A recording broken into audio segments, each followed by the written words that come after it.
Shalom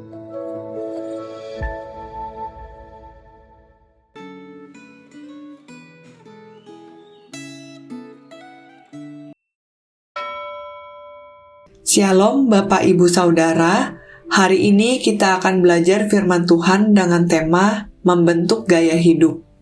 Sebelum kita merenungkan firman Tuhan, mari kita berdoa. Tuhan Yesus, terima kasih atas hari yang baru ini. Kami ingin menenangkan hati di hadapan-Mu.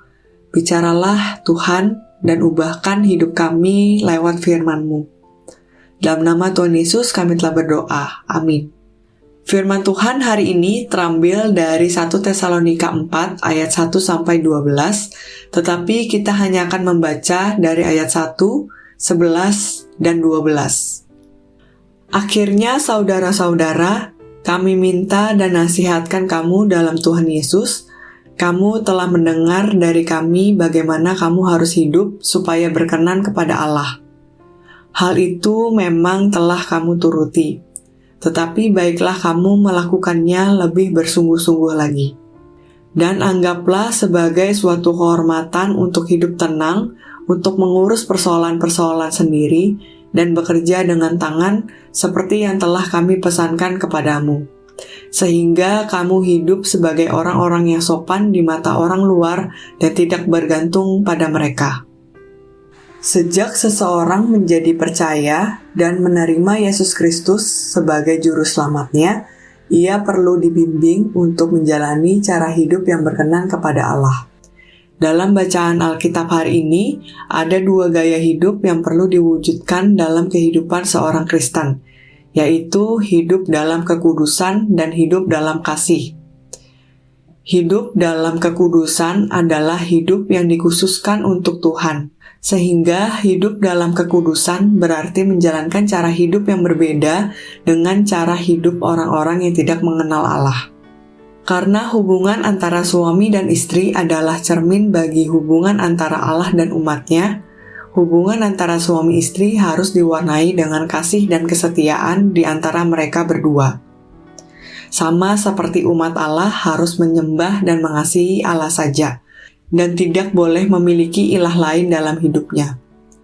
Bagi jemaat Tesalonika, hidup dalam kekudusan berarti menjalani kehidupan dengan cara yang berbeda dengan cara hidup orang-orang di sekitar mereka yang umumnya merupakan para penyembah berhala. Oleh karena itu, bagi jemaat Tesalonika, menjalani hidup dalam kekudusan merupakan perubahan gaya hidup yang radikal.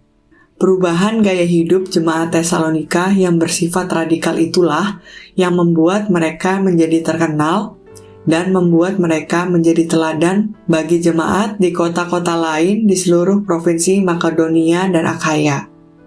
Hidup dalam kasih berarti bahwa kasih Allah yang telah diterima oleh setiap orang percaya harus diteruskan kepada sesama manusia, khususnya kepada saudara seiman.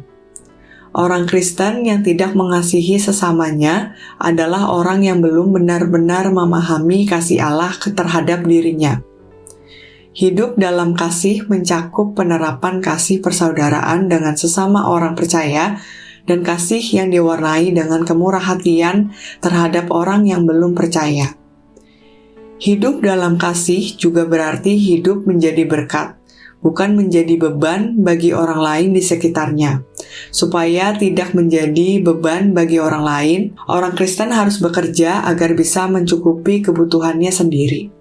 Apakah Anda berani menjalani hidup yang berbeda dengan cara hidup orang-orang di sekitar Anda? Apakah Anda sudah sungguh-sungguh berusaha menjaga kesucian hidup dalam hubungan Anda dengan pasangan Anda? Apakah Anda sudah menjalani hidup yang diwarnai kasih terhadap orang-orang di sekitar Anda? Apakah Anda sudah melakukan pekerjaan atau menjalankan usaha dengan sebaik-baiknya agar Anda tidak menjadi beban bagi orang lain, bahkan agar Anda bisa menjadi berkat melalui penghasilan Anda? Mari kita berdoa. Tuhan Yesus, terima kasih atas firman-Mu hari ini. Tolong kami berani hidup berbeda dengan dunia ini, menjaga kesucian, mengasihi sesama, dan bekerja dengan sungguh-sungguh, agar hidup kami menjadi berkat bagi orang lain. Dalam nama Tuhan Yesus kami telah berdoa dan mengucap syukur. Amin.